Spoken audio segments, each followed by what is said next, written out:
If you ask a disagreeable person what he wants, say, or she wants, they'll tell you right away. They know. It's like, this is what I want and this is how I'm going to get it. But agreeable people, especially if they're really agreeable, are so agreeable that they often don't even know what they want, because they're so accustomed to living for other people and to finding out what other people want and to trying to make them comfortable and so forth, that it's harder for them to find a sense of their own desires as they move through life.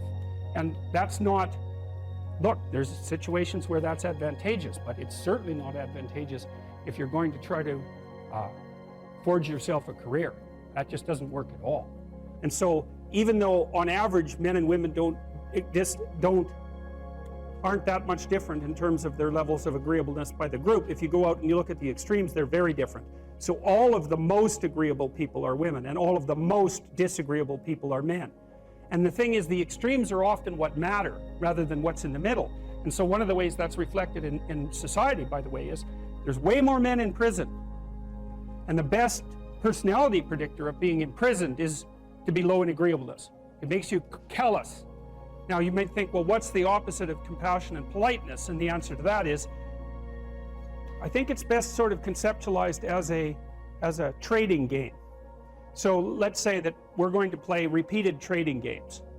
And if you're very agreeable, then you're going to bargain harder on my behalf than you're going to bargain on your own behalf. Whereas if you're very disagreeable, you're going to do the reverse. You're going to think, I'm in this trading game for me, and you're going to take care of your own interests. Where an agreeable person is going to say, no, at best this is, at worst this has to be 50-50, but I'd like to help you every way I can. One of the things you have to be careful of if you're agreeable is not to be exploited, because you'll line up to be exploited. And I think the reason for that is because you're wired to be exploited by infants. And so that just doesn't work so well in that actual world. And one of the things that happens very often in psychotherapy, people come to psychotherapy for multiple reasons, but one of them is they often come because they're too agreeable. And so what they get is so-called assertiveness training, although it's not exactly assertiveness that's being trained. What it is the ability to learn how to negotiate on your own behalf. And one of the things I tell agreeable people, especially if they're conscientious, is say what you think. Tell the truth about what you think. There's going to be things you think that you think are nasty and harsh, and they probably are nasty and harsh, but they're also probably true. And you need to bring those up to the forefront and deliver the message. And it's not straightforward at all, because agreeable people do not like conflict. Not at all. They smooth the water, and you can see why that is in accordance with the hypothesis that I've been putting forward. You don't want conflict around infants. It's too damn dangerous. You don't want fights to break out. You don't want anything to disturb the relative peace. And if you're also more prone to being hurt physically and perhaps emotionally, you're also maybe loath to engage in the kind of high intensity conflict that will solve problems in the short term, because it takes a lot of conflict to solve problems in the short term. And if that can spiral up to where it's dangerous, which it can if it gets uncontrolled, it might be safer in the short term to keep the water smooth and to not delve into those situations where conflict emerges. The problem with that is it's not a very good medium to long-term strategy, right? Because lots of times there are things you have to talk about because they're not going to go away. And the advantage to having a well-socialized disagreeable person is that they really don't let much get in their way. So if you can get a kid who's disagreeable socialized, that person can be quite the creature, because they're very forward moving in their nature and very difficult to stop. But if you don't get them successfully domesticated, tamed, roughly speaking, by the time they're 4, their peers reject them. And that's a big problem, because your job as a parent is to make your child socially desirable by the age of 4. Like you want to burn that into your brain, because people don't know that. That's your job. And here's why. It's easy if you think about it carefully. So you imagine you've got a 3-year-old child, so sort of halfway through that initial period of socialization, and you take that child out in public. Okay, what do you want for the child? Who cares about you? What do you want for the child? You want the child to be able to interact with other children and adults so that the children are welcoming and smile and want to play with him or her, and so the adults are happy to see the child and treat him or her properly. And if your child's a horrible little monster because you're afraid of disciplining them or you don't know how to do that properly, then what they're going to do is they're going to experience nothing but rejection from other children and false smiles from other parents and adults. And so then you're throwing the child out there into a world where every single face that they see is either hostile or lying. And that's not something that's going to be particularly conducive to the mental health or the well-being of your child. If your child can learn a couple simple rules of behavior, like don't interrupt adults when they're talking too much and pay attention and try not to hit the other kids over the head with the truck any more than is absolutely necessary, then, and share and play properly, then when they meet other kids, the kids are going to try out a few little play routines on them, and that's going to go well, and then they're going to go off and socialize each other for the rest of their lives. Because that's what happens, is that from 4 years old onwards, the primary socialization with children takes place among other children. And so if the kids don't get in on that early, they don't move into that developmental spiral upwards and they're left behind. And you can imagine how terrible that is, because a 4-year-old will not play with another 4-year-old who's 2. But a 5-year-old certainly will not play with a 5-year-old who's 2, right? Because the gap is just starting to get unbelievably large. And so the kids start out behind, and then the peers leave them behind, and then those kids are alienated and outside the peer group for the rest of their life. Those are the ones that grow up to be long-term antisocial, right? They're already aggressive. It doesn't dip down. Now, what happens to normal boys, roughly speaking? Imagine the aggressive 2-year-old types.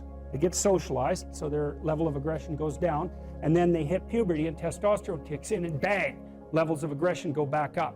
And so that's why males are criminals between the ages roughly of 16 and about 25.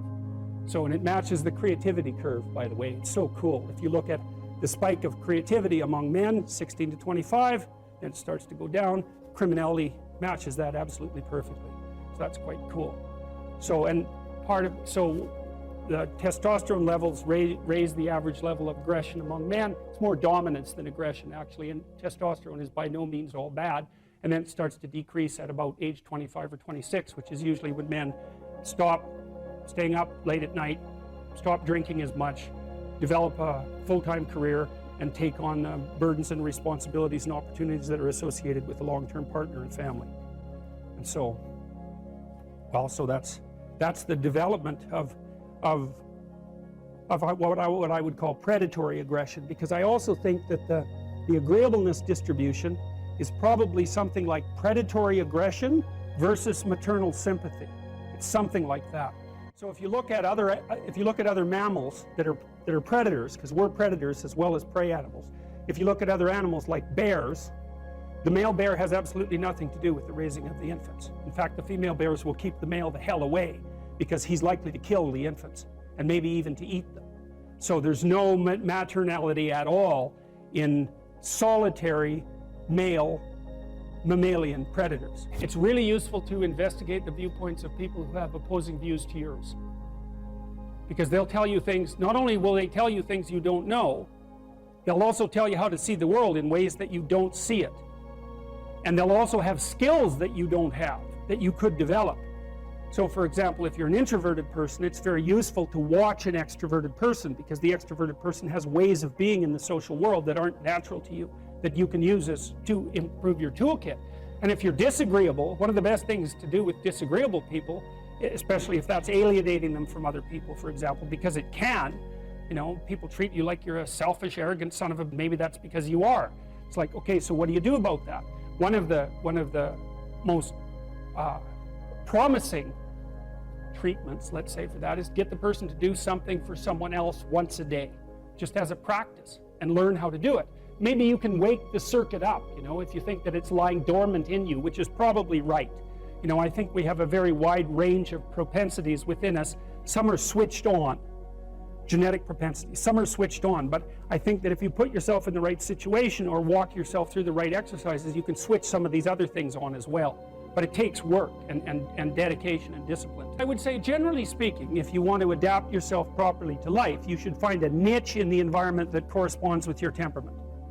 Right? You shouldn't work at cross purposes to your temperament, because it's just too damn difficult. But having done that, then you should work on developing the skills and viewpoints that exist in the space opposite to your personality, because that's where you're fundamentally underdeveloped. And that way I think you can extend out your temperamental capability across a wider range. And to me, that's roughly equivalent as bringing a richer toolkit to each situation. You know, so if you're hyper extroverted, you should probably learn to shut up at parties now and then and listen just to see what's going on, to see if you can manage it, you know. And if you're introverted, well, then you should learn how to speak in public and to learn how to go to parties without hiding in the corner and saying nothing to anyone. You know, and if you're agreeable, then you need to learn how to be disagreeable so people can't push you around. And if you're disagreeable, you need to learn how to be agreeable so that you're not an evil son of a bitch. So, and the same thing applies even in the conscientious domain. It's like if you're too conscientious, you need to learn to relax and let go a little bit. And if you're unconscientious, it's time, like, get out the Google Calendar, man, and start scheduling your day, right? And beat yourself on the back of the head with a stick until you're disciplined enough so that you can actually stick to something for some length of time and not living in absolute squalor, which is something that would characterize someone who's very disorderly, for example, because they don't notice. It doesn't bother them, disorder. It's like, maybe they can see it, but it doesn't have any emotional valence, and so it doesn't have any motivational significance. You know, so the other thing you might want to think about too, if you're choosing a partner, is try not to choose someone who's too distant from you on the temperamental variables, because you're going to have a hard time bridging the gap. You know, it's hard for an introverted person and an extroverted person to coexist. And it's really hard for an orderly person and a disorderly person to coexist, because they will drive each other nuts. Why don't you pick up? Why are you so obsessed by it? That's the basic argument, you know. So it's useful to know about your temperament so that you can negotiate the space with your partner as well. And I don't think you should try to find someone who's exactly the same as you, because then you don't have the benefits of the alternative viewpoint. But you got to watch it, because you may hit irreconcilable differences of various sorts. And I've seen that most particularly among couples who are high and low in openness. That's a rough one. And also high and low in conscientiousness. That's another rough one, because they just cannot see how the other person sees the world at all. So now you're moving towards the promised land, let's say. So that's inspiring, and that produces positive emotion, because you experience positive emotion when you see yourself moving towards a valued goal. No valued goal, no positive emotion. That's how your systems are set up psychophysiologically. On the negative front, well, maybe anger, bitterness, and fear stop you. Okay, so what do you do with them? Take good stock of your sinful nature, let's say. You know what temptations you're prone to and what knock you off the beaten track, and maybe you feel guilty about it. You know where your weaknesses are, and you probably have some idea of just what kind of hell you could inhabit if you let those weaknesses get the upper hand. So why don't you just write about that for 15 minutes? So let's say this isn't what you could have in 5 years. It's the pit you could dig for yourself if you decided to, you know, just sit there or dig. Everyone has a sense of that, you know, for some people. My temptation probably would have been alcohol.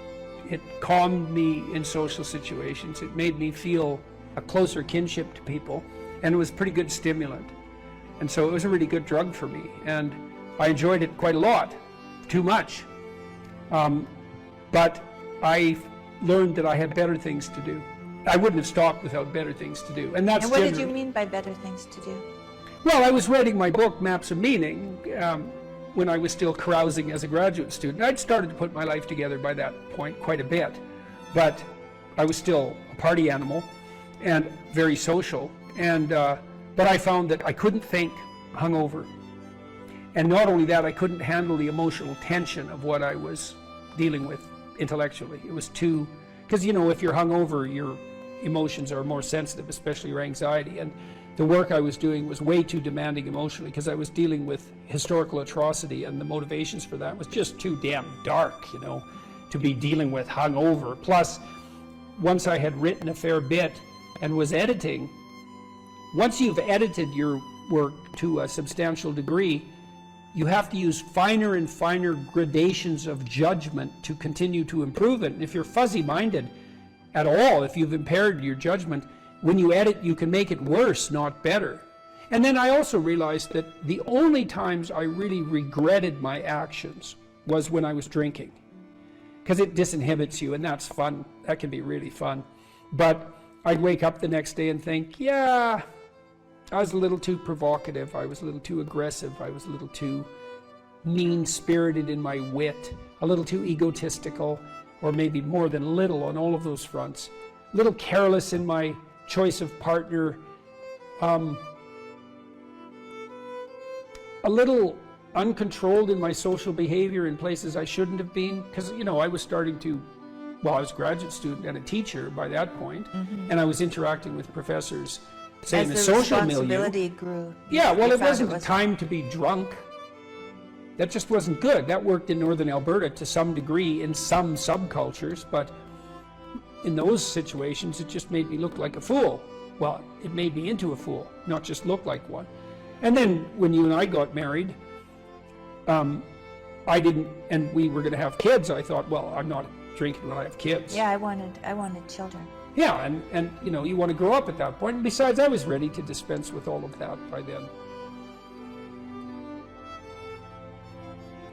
In any case, so you can imagine the hell you could inhabit. And then the advantage to that is, see, people are often afraid of moving forward, and no wonder. But you should be way more afraid of not moving forward. And so if you get that hell behind you, it's like, well, do I want to go there? Well, I don't have the effort or the energy. I'm not even sure that it's the right thing. It's like, well, do I want to go back there? It's like, no, definitely not that. And if you don't feel that, hell, then you're not nearly as motivated as you could be. Because if you have any sense of just exactly how bloody dismal and dark things could get, then, and that's right there for you. And that was one thing that... I thought it was helpful. I thought it was helpful when I did the future authoring to think about where I would go if I went to the wrong place. Why? Well, it's just good to know how you will fall apart. Yeah, well, That and then it's you possible? Well, and you can also ask yourself, and studying historical atrocity also helped me with that. It's like, well, do you want to be a, what would you call a sadist? You're bitter and resentful. You want to hurt other people? Is that where you want to end up? You want to lie and deceive? Because that's where you end up if you lie and deceive. You want to be resentful and bitter? Because that's where you end up if you're resentful and bitter. Yeah, but sometimes, you know, people, they just don't know what to do about it. So your program helps them to make a plan. Yeah, well, and the plan is really, look, we're visionaries, man. Human beings are visionaries. Really. Well, I found when I did the self-authoring, the 15 minutes of writing that I did, the dreaming I did, Yeah. when I wrote about my future and just dreamed of what it could be like if it was just what I wanted. Yeah. And then outlined the goals, because you outline goals after that Yeah, in the yeah. future authoring. Those things that I had identified appeared in my life. Those, Yeah, well, and that was quite shocking to well, me. the thing is, you look at the world through a goal-directed framework, and so when you switch your goals, what appears to you in the world switches. It's mystical in a sense, but in another sense, it's just understandable. It's like, well, if I look that way, I see the TV and the couch, and if I look this way, I see you in the chair. Well, that's not that mysterious, but what I've done is I've changed the reality that manifests itself to me just by changing the direction of my orientation. Well, we do that metaphysically as well.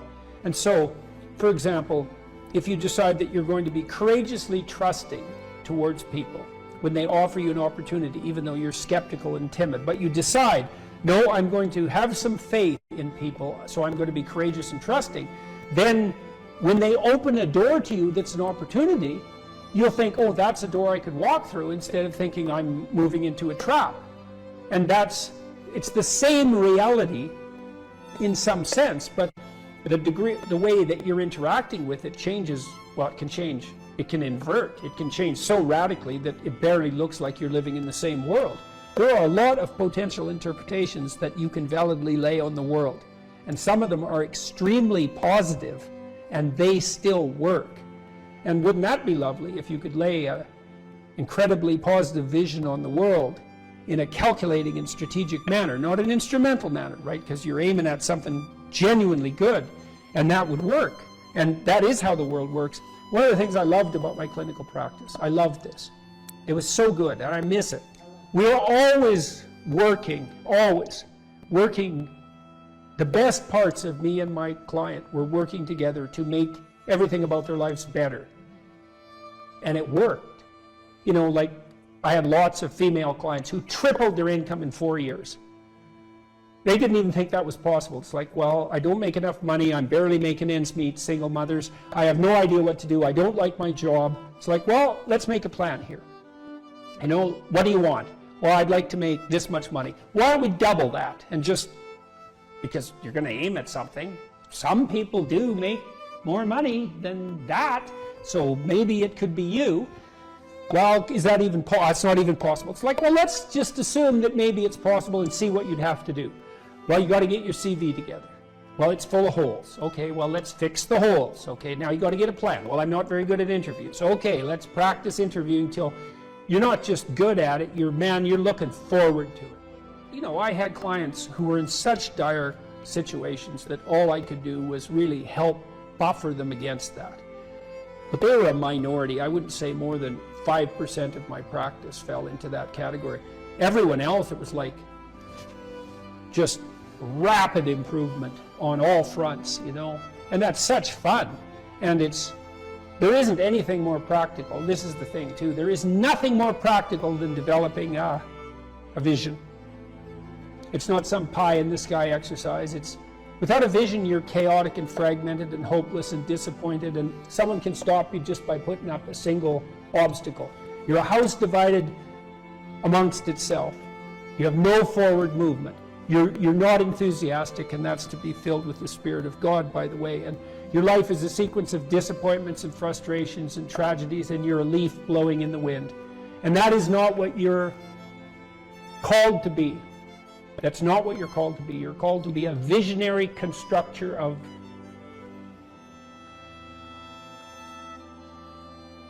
the paradisal vision. Mm-hmm. Really, that's who you are. Terrible as that is to apprehend. And so, well, what do we have to lose? We already will lose everything we have to lose. Yeah. Right? We're all in this game, man. So there's, whether you want it to be this way or not, you are betting everything on your life. That's that willingness to gaze into the abyss, which is obviously what you were doing when you went to Ukraine. It's like, it's gazing into the abyss that makes you better. The thing is, and this is maybe where Nietzsche's idea is not as differentiated as it became. Sometimes your gaze can be forcefully directed towards the abyss, and then you're traumatized. If it's involuntary and accidental, it can kill you. The more it's voluntary, the more transformative it is. And that's part of that idea about facing death and hell. It's like, can you tolerate death and hell? And the answer is, this terrible answer is, yes, to the degree that you're willing to do it voluntarily. And then you might ask, well, why should I have to subject myself to death and hell? I'm innocent. And then the answer to that is, even the innocent must be voluntarily sacrificed to the highest.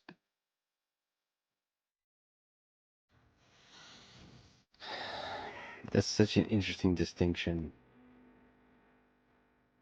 Voluntary suffering. Voluntary, yeah. Well, that's why the central Christian doctrine is, pick up your cross and follow me. And I'm speaking not in religious terms saying that. I'm just speaking as a psychologist. It's like one of the things we've learned in the last 100 years is voluntary exposure to that which freezes and terrifies you in measured proportions is curative. The first thing I do as a clinician, if someone comes to me and says they're depressed, is ask myself a question. Well, what does this person mean by that? So I have to find out, like, because maybe they're not depressed, maybe they're hyper anxious, or maybe they're obsessional. Like there's various forms of powerful negative emotion, so they need to be differentiated. But then the next question you have to ask is, well, are you depressed, or do you have a terrible life, or is it some combination of the two?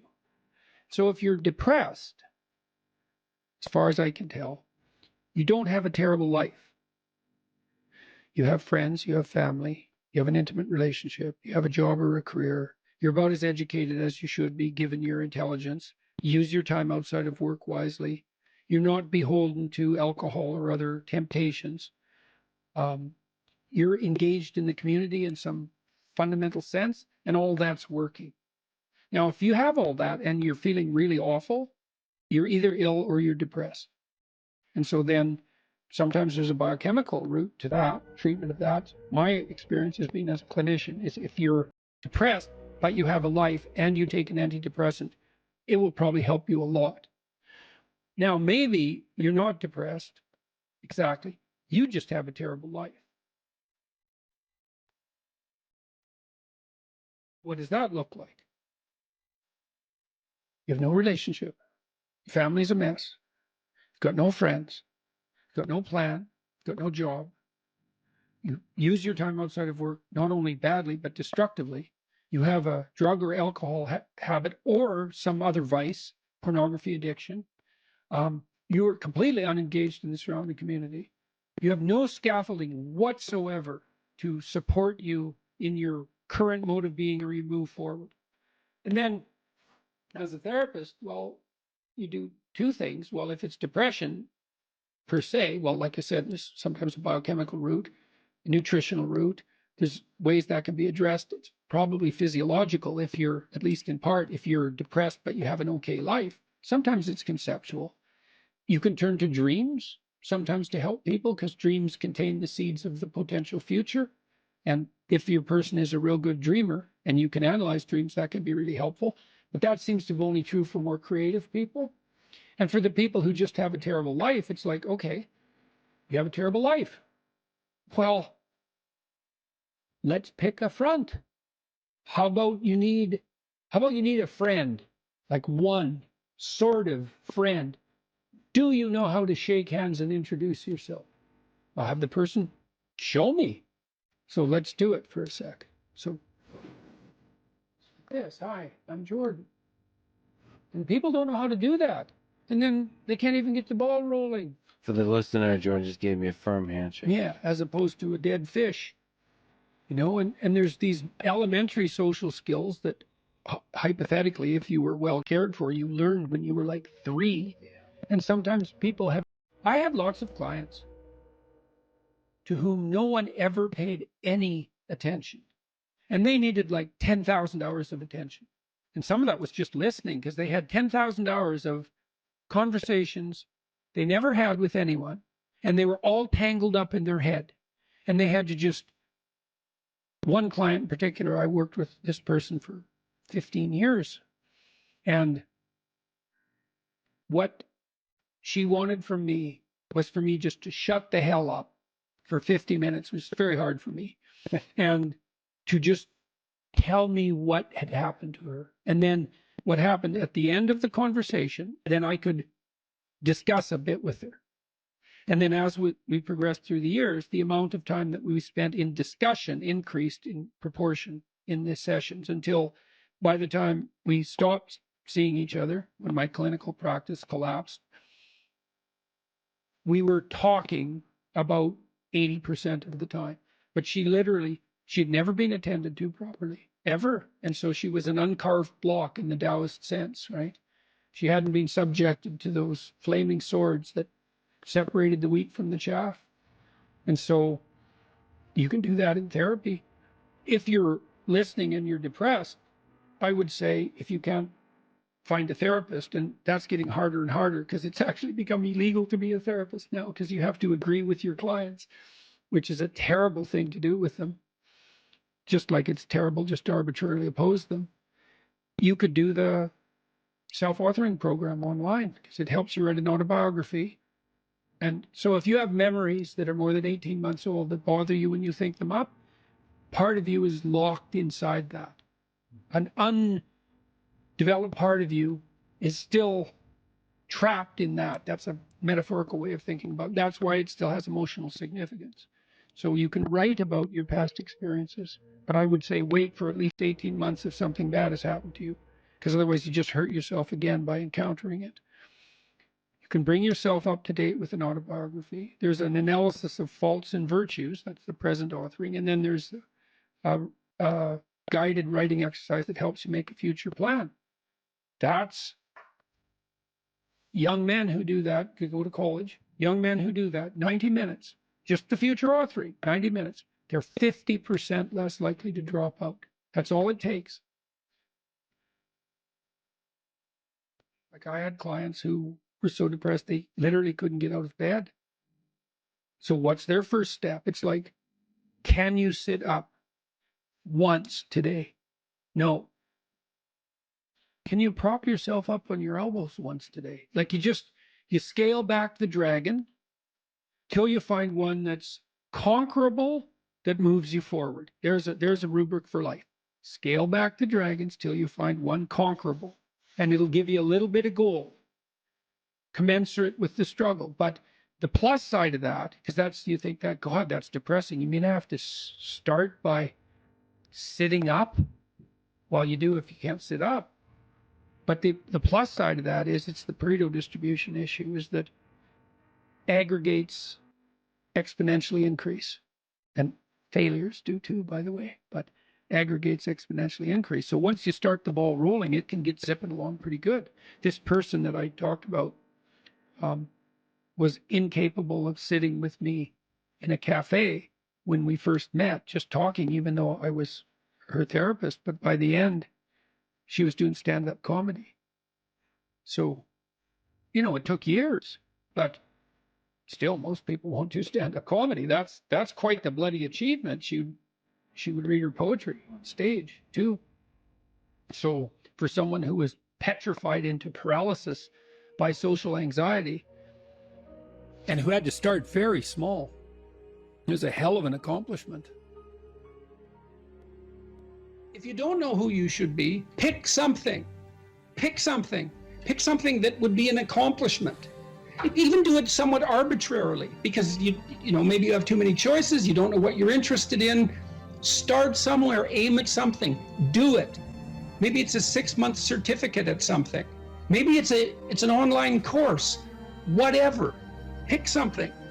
Work hard at it. See what happens. What'll happen is, well, you'll get more disciplined as a consequence of the work, and so that'll make you a somewhat different person. But also, as you work on it, you'll figure out in more detail why it's for you or why it's not. And then when you make the next decision, you'll be more informed. That's how a self-correcting cybernetic system works, essentially. You establish an aim and you move towards it. As you move towards it, you gather information. That may shift your aim, but you have to move towards the aim. So in essence, even if you don't accomplish what you set out to do, that the lessons along the way, that is the higher lesson at some level. Yes, well, and you, let's say you should try to accomplish it, but I say, let's say, well, you get halfway through it and you think, I really know this isn't for me. Then you might say, well, how do you know you're not just copping out? Yeah. And I would say, well, you can set up a check against that by swearing when you start something that you won't switch it except for something more difficult. And then, because, everybody has that tendency to rationalize their procrastination, and that's a good way of protecting yourself against that. It's like, I can quit this, but I have to have a better plan that's more difficult, and I can jump into that. And this is also associated with something like the necessary minimum of respect for tradition. If you pick a goal, it'll be a goal that's a social institution of some sort, virtually, with virtual certainty, because it has to be valuable to other people to be valuable, generally speaking. You don't want to be so cynical that you stop yourself from pursuing anything because nothing's worthwhile. That's not helpful. And everyone knows that. And you might say, well, I can't get out of that cynicism. And I would say, well, jumping out of the cynicism may be very difficult, try just doing something local. Just pick something. You know, if you don't have a relationship, make a dating profile. You don't even have to put it online. But at least you have the profile. You're taking a step in that direction. You don't know what's possible. And you're not as much as you could be. And so God only knows what you could do and have and give if you sacrificed everything to it. And that's the reason Abraham is constantly making sacrifices. And it's archaic, right? He's burning up like baby lambs, but like, well, they're alive, you know, that's something, and they're valuable, and that's something. It's, you have to admit, even if you think about it as a modern person, that the act of sacrificing something might have some dramatic compulsion to it, you know, to go out into a flock and to take something that's newborn and to cut its throat and to bleed it and to burn it, might be a way of indicating to yourself that you're actually serious about something. And it isn't so obvious that we have rituals of seriousness like that now. And so it's not so obvious that we're actually serious about anything. And so maybe that's not such a good thing. And so maybe we shouldn't be thinking that these people were so archaic and primitive and superstitious. It's possible that they knew something that we don't. And certainly in the Abrahamic stories, one of the things that maintains Abraham's covenant with God is his continual willingness to sacrifice. And it's so, that sacrificial issue is so important, because you are not committed to something unless you're willing to sacrifice for it. Commitment and sacrifice are the same thing. And I think it borders on miraculous that those concepts are embedded into this narrative at the level of dramatic action, you know, instead of abstract explanation. People are acting this out. And the fundamental conception is so profound that it's really quite awe-inspiring. It's breathtaking, really, when you understand what message is trying to be conveyed. You have to make sacrifices. And what do you have to sacrifice? You have to sacrifice that which is most valuable to you currently, that's stopping you. And God only knows what that is. It's certainly the worst of you. It's certainly that. And God only knows to what degree you're in love with the worst of you. So you move from the unbearable present to the ideal future. And you can't help that. You have to live in a structure like that. That's your house. That's another way of thinking about it. And if you want to get your house in order, and if you want it to be a place that you can live properly, then you have to plan the future that is perfect. And then I think, well, what does that mean? And it means it's good for you, right? And one of the things that I do all the time with my clinical and consulting clients is try to figure out what would be good for them. But we do more than that. We try to think, okay, well, how can we set this up so it's really good for you, and that all the side consequences of that are things that are good for other people. And so, because people are often also timid about trying to get something that's good for themselves because they feel that it's selfish or that they don't deserve it. So we set it up so that, well, look, we're going to set it up so that it's plainly obvious that this will not harm the structure of the universe. For you to have what you need and to do it in a way that's of benefit to other people. There's no downside to that. And so it's okay. It's okay if you reach out and take that. And one of the things that's interesting about the biblical stories, the Abrahamic stories as well, is that God doesn't really seem to be opposed to the success of the people that he's chosen. You know, what happens to them is as they progress through their journey is they get larger flocks, and they get more authority, and they get life more abundant. That's what happens. God doesn't seem to be a miser in the Old Testament. It's like if you put in the effort and you accept the covenant and you make the sacrifices, then you get to be successful, and maybe successful beyond your wildest dreams. And that's actually seems to be okay with God, and that's pretty cool, given that, you know, that general notion of Old Testament God is that all he's doing is casting out curses and death, you know, wherever he happens to wander. And I mean, there's certainly no shortage of that, but again, it seems to me that that's very good news, and that you also don't have to be perfect in order to have that happen. And then the other thing, this is the issue about going into the unknown. It's like, well, if you leave your country and your kin and your father's house, and you go out into a land that your intuition guides you to, you're going to undergo these radical transformations. This is a sacrificial transformation too, because you're moving forthrightly and voluntarily into chaos, right? And that's the same as the dragon fight. That's the hero's story. And what will happen there is that you will transform yourself. And so the call to an ideal is also the call to a sequence of deaths and rebirths that move you closer and closer to the ideal. If you're resentful about something, well, first of all, you should notice, I'm resentful. And that's kind of humiliating because no one's proud of being resentful. It's a shameful emotion.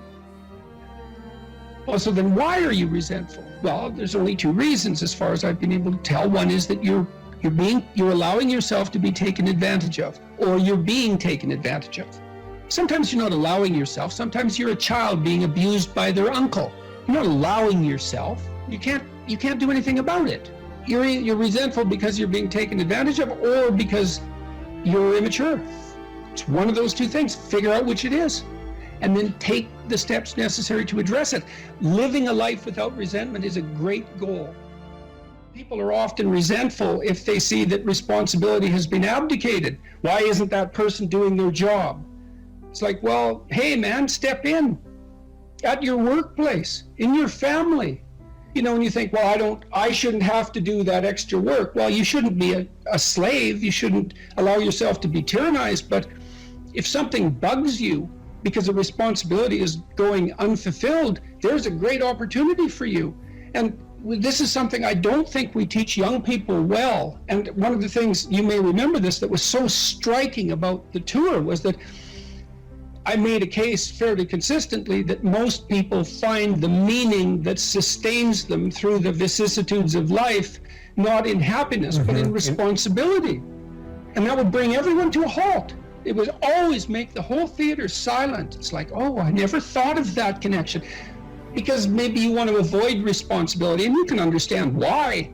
You can understand why. You hide from it. That is what you encounter if you go out in the world. You think, who the hell wants that? I don't want the responsibility. It's like, well, yes, you do, as it turns out. There's nothing better than responsibility. Now, you know, I say that with some caution. I think that it's hard to say. The responsibility, I've been overwhelmed by my apparent responsibility, but I think it's also kept me alive. And I mean that literally. And so, Wait, can you go a little deeper with that? I mean, when you were at your darkest moments in the last 2 years, whatever that might be, was it the feeling there's been many times in the last year where it would have been much easier for me just to be dead. That's constant. So, but no.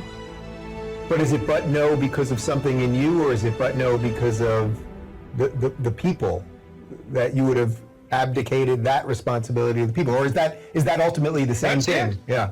Well, I do think the two aren't easily distinguishable, but it's definitely that. It's definitely that. You know. And it's one of the chapters, the last chapter, is be grateful in spite of your suffering. You know. You need a meaning to sustain you through suffering, and it is the case that you find that in responsibility. Well. And so it's good advice for anyone who's at work. You're resentful about this and that because people aren't pulling your weight. Pull it. See what happens.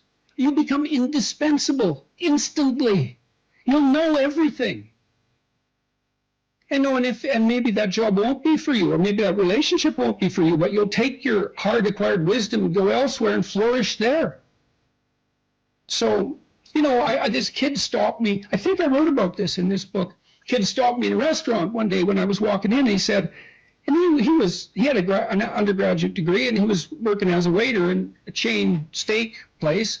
And he stopped me and he said, you know, about 6 months ago, I was watching one of your lectures, and I decided to stop being resentful about my job. And he was resentful because he had a university degree and he was working as a waiter.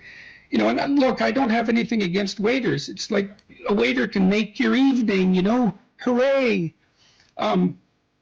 He said, well, I decided I'd start trying at my job, like really trying, as if it was worthwhile. He said he got 3 promotions in 6 months, like he's just rocketing up the power hierarchy. Well, it's not power, it's competence if it's well run. You know, and Places are full of opportunity. If you concentrate solely on your career, you can get a long way in your career. And I would say that that's a strategy that a minority of men preferentially do. That's all they do. They work like 70, 80 hours a week. They go flat out on their career. They're staking everything on the small probability of exceptional status in a narrow domain. But it's hard on them. They don't have a life. It's very difficult for them to have a family. They don't know how to take any leisure activity. Like, they get very one-dimensional. Now, it may be that unidimensionality is the price you have to pay to be exceptional at one thing, right? Because if you're going to be something like a genius-level mathematician, and you want to do that or a scientist, say, it's like you're in your lab all the time, you're working 70 hours a week or 80 hours a week, you're smart, you're dedicated, you're unidimensional, and that's how you get to beat all the other people who are doing that. It's the only way. But the problem is you don't get a life. Now, if you love being a scientist and you have that kind of focus of mind, well, first of all, you're a rare person, and second, you're going to pay for it. But fine, more power to you. But it's a risky business to do that. You sacrifice a lot for it. And I would say most often, if you're speaking about having a healthy life, that isn't what you do. You spread yourself out more. So, you have a family, you have some things that you do outside of work that are meaningful to you and useful. You have a network of friends. Those 3 things alone, or 4 things alone, are plenty to keep you well oriented. And then if one of those things collapses, everything doesn't go. Now, the price you pay for that is the more you strive to optimize that balance, the less likely you are to be fantastically successful at any single one of them. But you might have a very, if you consider your life as a whole, that might be a winning strategy. One of the things Carl Jung said, I really liked this. He thought that men went after perfection and women went after wholeness. So they're different value. They're different. There's something different at the top of the value hierarchy. So perfection would be stake it all on one thing and look for radical success. Not that all men do that, because they don't, but we're talking about extremes, at least with regards to the men that do that. The wholeness idea is more like, well, I want one thing in my life to be 150%, or I want 5 things in my life to be 80%. Well, there's a lot more richness in a life where you have 5 things operating at 80%, but you're not operating at any of them at 150%. So, and I really believe this because I've watched men and women go through their careers now for a long period of time, and one of the things there's lots of things that produce this, but one of the things that I've noticed is that mostly women in their 30s bail out of unidimensional careers. They won't do them. They won't put in the 80 hours a week that they would have to put in order to dominate that particular area. And it isn't, the reason that they won't do it is because they decide it's not worth it. And no wonder, because why would that be worth it? You have to ask yourself that. It's like, well, you want to be an outstanding scientist. It's like, okay, really, that's what you want, because that means that's what you do. Because you're competing with other people, they're smart, they're hardworking, and if you want to be at the top, you have to be smarter and work harder than any of them. And working hard means working long hours. I mean, it also means working diligently, but in the final analysis, it's also an additive issue. If I'm smart and hardworking and I can crank out for 70 hours a week, and you do it for 30, it's like, in 2 years, I'm so far ahead of you, you will never, ever catch up. So that's an interesting thing. Well, so let's say you go over your past with a fine-tooth comb and you decide you're going to take responsibility for everything that you did that was wrong and everything that you failed to do that you could have done that was right. It's like, does that change the world? It's like, depends on how thoroughly you do it. You might say it changes the world like nothing else possibly can. And I think that that's actually right. You have to allow yourself a certain latitude for error. And that's a useful thing to know too. One of the things I tell people when they're trying to develop a vision for their life or an implementable plan is make a bad plan. Like, make the best one you can, but don't get obsessive about it. It's like, make a plan, implement it. You'll figure out when you implement it why it's stupid. Exactly. And then you can fix it a little bit. Make a damn schedule. and stick to it. Okay, so what's the rule with the schedule? It's not a bloody prison. That's the first thing that people do wrong. They say, well, I don't like to follow a schedule. It's like, well, what kind of schedule are you setting up? Well, I have to do this, then I have to do this, then I have to do this, you know, and then I just go play video games, because who wants to do all these things that I have to do? It's like, wrong. Set the damn schedule up so that you have the day you want. That's the trick. It's like, okay, I've got tomorrow. If I was going to set it up so it was the best possible day I could have, practically speaking, what would it look like? Well, then you schedule that, and obviously there's a bit of responsibility that's going to go along with that, because if you have any sense, one of the things that you're going to insist upon is that at the end of the day, you're not in worse shape than you were than at the beginning of the day, right? Because that's a stupid day. If you have a bunch of those in a row, you just dig, you dig yourself a hole and then you bury yourself in it. It's like, sorry, that's just not a good strategy. It's a bad strategy. So maybe 20% of your day has to be responsibility and obligation, or maybe it's more than that, depending on how far behind you are. But even that, you can ask yourself, okay, well, I've got these responsibilities. I have to schedule the damn things in. What's the right ratio of responsibility to reward? And you can ask yourself that, just like you'd negotiate with someone who is working for you. It's like, okay, you got to work tomorrow. Okay, so I want you to work tomorrow. And you might say, okay, well, what are you going to do for me that makes it likely that I'll work for you? Well, you could ask yourself that, you know. So maybe you do an hour of responsibility and then you play a video game for 15 minutes. I don't know, whatever turns your crank, man. But, you know, you have to negotiate with yourself and not tyrannize yourself. Like you're negotiating with someone that you care for, that you would like to be productive and have a good life. And that's how you make the schedule. It's like, and then you look at the day and you think, well, if I had that day, that'd be good. Great. You know, and you're useless and horrible, so you'll probably only hit it with about 70% accuracy, but that beats the hell out of 0, right? And if you hit it even with 50% accuracy, another rule is, well, aim for 51% the next week, or 50.5% for God's sake, or because you're going to hit that position where things start to loop back positively and spiral you upward. Plan a life you'd like to have, and you do that partly by referring to social norms. That's more or less rescuing your father from the belly of the whale. But the other way you do that is by having a little conversation with yourself about, as if you don't really know who you are, because you know what you're like. You won't do what you're told. You won't do what you tell yourself to do. You must have noticed that. It's like you're a bad employee and a worse boss, and both of those work, you know, for you. You don't know what you want to do, and then when you tell yourself what to do, you don't do it anyways. You should fire yourself and find someone else to beat. But you know, my point is that you have to understand that you're not your own servant, so to speak. You're someone that you have to negotiate with, and you're someone that you want to present the opportunity of having a good life to. And that's hard for people because they don't like themselves very much. So, you know, they're always like cracking the whip and then procrastinating, and cracking the whip and then procrastinating. And it's like, God, it's so boring and such a pathetic way of spending your time. And you know what that's like, because you probably waste like 6 hours a day.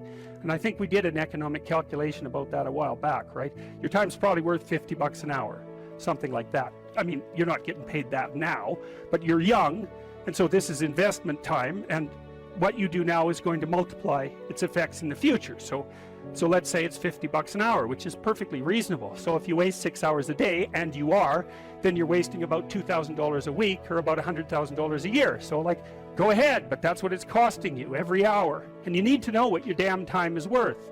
So let's say it's not $50, it's 30, whatever. Maybe it's 100, it's somewhere in that range. One of the things you should be asking yourself is, when you spend an hour, was that, well, what if I paid someone $50 to have had that hour? And if the answer is no, it's like, well, maybe you should do something else with your time. And it depends on whether or not you think that your time's worthwhile. But the funny thing about not assuming that is, if you assume your time isn't worthwhile, what happens is you don't just sit around sort of randomly in a state of responsibilityless bliss. What you do is you suffer existentially. What stupid thing am I doing that I could quit doing? That I would quit doing? Because those aren't the same thing, right? Because you know there's stupid things that you're doing that you're just not going to quit doing because you like them.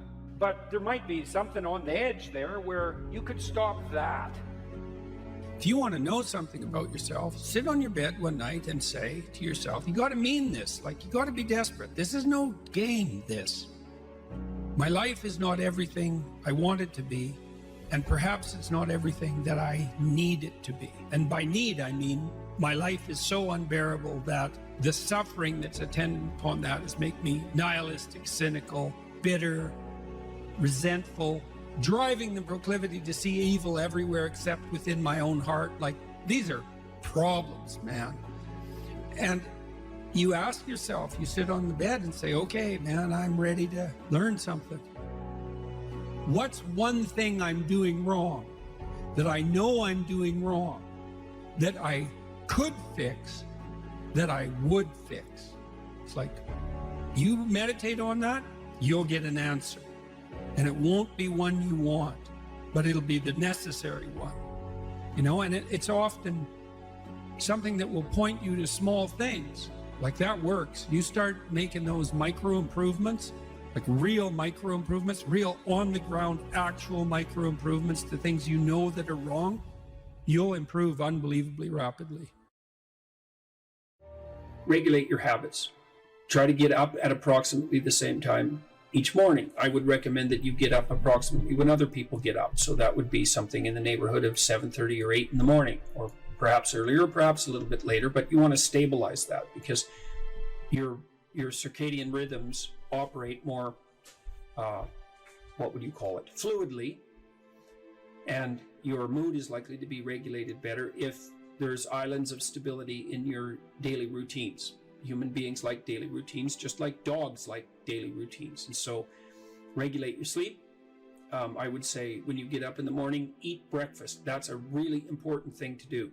I can't tell you how many people I've treated in my clinical practice whose proclivity for emotional instability and depression, anxiety, general hopelessness, emotional pain and gloom and doom, as well as capacity to concentrate, were properly regulated or inhibited or reduced by merely ensuring that they ate I would say a protein and fat rich breakfast relatively soon after they wake up. And that's especially true if they're stressed. And as it turns out that if you stress yourself after a fast, which is of course what you've undertaken if you haven't eaten since the night before, that your body produces enough insulin to deplete the sugar in your blood.